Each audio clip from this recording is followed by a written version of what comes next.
শেষে জামাতের আমির সর্বদলীয় বৈঠকের আহ্বান জানিয়েছেন প্রধান উপদেষ্টার নিকট। এর আগে আমার চ্যানেলটি যারা সাবস্ক্রাইব করেনি সাবস্ক্রাইব করে নেবেন। বর্তমানে দেশের পরিস্থিতি এর জন্য জামাত ইসলামও দায়ী। কারণ আপনারা জানেন এনসিপি কে চালায়? জামাত ইসলামী। এনসিপির মিছিল মিটিং এর লোক কে দেয়? জামাত ইসলামী। তারা বিএনপির শক্তি পরীক্ষা করতে চাইছিল, বিএনপি কতটা পারে, বিএনপি কতটা পিছু হটে। আসলে কি জানেন, জামাত ইসলাম একটা জিনিস বোঝার চেষ্টা করে না যে বাংলাদেশে এখন সর্ববৃহত্তম রাজনৈতিক দল হলো কি বিএনপি, যার কি প্রতিটা গ্রামে স্তরে প্রতি পয়েন্টে পয়েন্টে নেতা কর্মী আছে, কিন্তু জামাত ইসলামের এখনো নাই। এনসিপি একটা দল মাত্র, নিবন্ধিত হয় না এখনো। তাদের কথা মতো জামাত ইসলামী যদি তাদের ফাঁদে ফেলে ফায়দা লুটানোর চেষ্টা করে, তাহলে চরম মূল্য দিতে হবে জামাত ইসলামীকে। কারণ আপনারা জানেন জামাত ইসলামের দেশে কি জনপ্রিয়তা আছে, কিন্তু বিএনপির মতো নয়, বিএনপির চেয়ে কম। অবাধ সুস্থ নিরপেক্ষ নির্বাচন হলে জামাত ইসলামী কয়টা আসন পাবে আপনি চিন্তা করুন।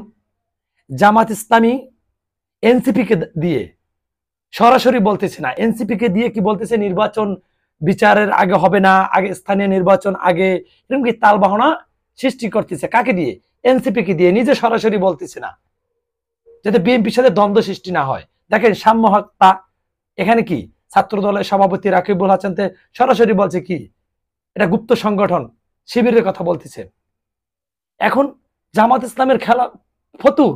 জামাত ইসলাম এনসিপি কে দিয়ে যে খেলা চেষ্টা করছিল সেটা পারতেছে না। এখন দেখেন আমাদের সেনা প্রধান ওয়াকারুজ্জামান সূর্য সন্তান, সেও বছর ডিসেম্বরে নির্বাচন হতে চায়, হবে বেটার।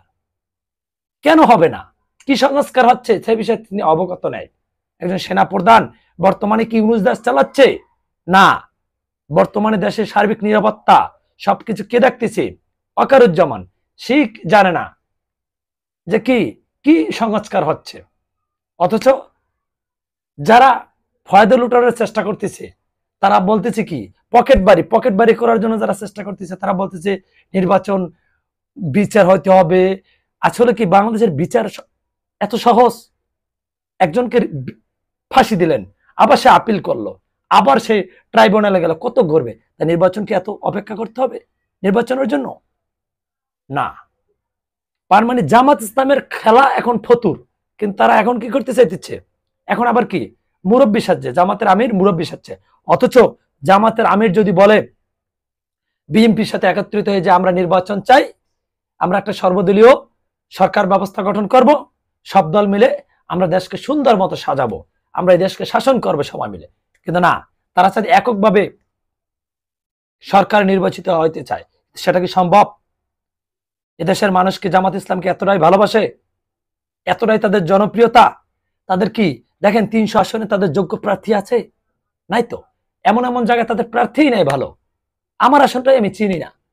সুতরাং সুন্দর জাতি গড়তে হলে জামাত ইসলামকে বিএনপির সাথে এবং অন্যান্য দলের সাথে সবাই মিলে একটি সুন্দর জাতি উপহার দেওয়ার জন্য সকল দলকে কি ঐক্যবদ্ধ হতে হবে। কিন্তু তাছাড়া যদি কেউ মির্জাফরি করে দল ক্ষমতায় আনার জন্য চেষ্টা করে, কখনো পারবে না। এ কিছু উপদেষ্টা আর জামাত ইসলাম আর ছাত্ররা মিলে কি নির্বাচন বিলম্বিত করার চেষ্টা করছে। কারণ কি জানেন, জামাত ইসলাম চাচ্ছে নির্বাচন বিলম্বিত হলে তাদের দল গুছাবে, উপদেষ্টারা চাচ্ছে তারা পকেট বাড়ি করবে। কিন্তু তারা কে? তারা তো এক একজন এমপি হওয়ার যোগ্য না। ডক্টর মোহাম্মদ ইউনূস তার মনের মতো বসাইছে। দর্শক, আশা করি বুঝতে পারছেন। আসসালামু আলাইকুম।